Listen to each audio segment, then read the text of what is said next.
See, our sense of time, the only way human beings know time is by the cyclical movement of things that are happening.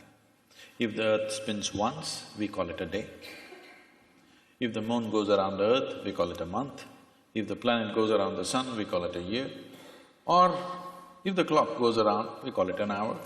So, only by cyclical movements we know time. What cyclical movement means is, all physical dimensions of the existence, from atomic to cosmic, exists only because of cyclical movements. Anything physical in the universe is naturally cyclical. So the entire yogic process is just about this, how to transcend the cyclical movement. If I understand, the experience that you had that Emery's asking about, and perhaps the experience that might not be passed through in memory and language of the patient in anesthesia from this point of view, would be one in which it's outside of time, maybe interior, as it said in the video, but space has sort of a time-like aspect where present and future are in the same distance. Is that kind of a restatement in any way? This could seem contradictory to what is generally believed in fundamental physics. Modern physics is looking at space and time. The yogic sciences look at only time. There's only time, there is no space. Because there is time, there's a consequence of space. Okay. If there was no time, there would be no space. So time is the basic, not space. Space is an illusion that's been created because we are engaged with our physical natures. So if you disengage with your physical nature, suddenly there is no time, so there is no space. So suddenly what is here is there, what is there is here. People think something miraculous has happened, nothing miraculous happened. It is just that you kept your accumulations aside for a moment, that's all. What you accumulated and who you are sat separately.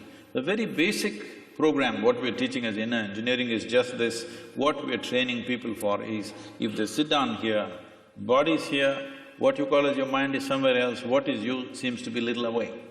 Once there is a little space between you and your body, between you and your mind, suddenly there is no time. Once there is no time, there is no space, there is no possibility of space. This needs to be understood. We have a common word both for time and space, we call it kala. Kala means time. Kala also means emptiness. So emptiness means space. So this hall is empty, that means there is space here.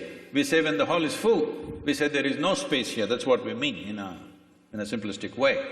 But the same word is employed both for time and space because space is bred by the time. If there is no time, there is no space. Right now we are understanding time as cyclical movements. So we are looking at time in two different dimensions, kala and Mahakala, the greater time. The greater time has no cyclical movements. Cyclical movement is because of physical nature.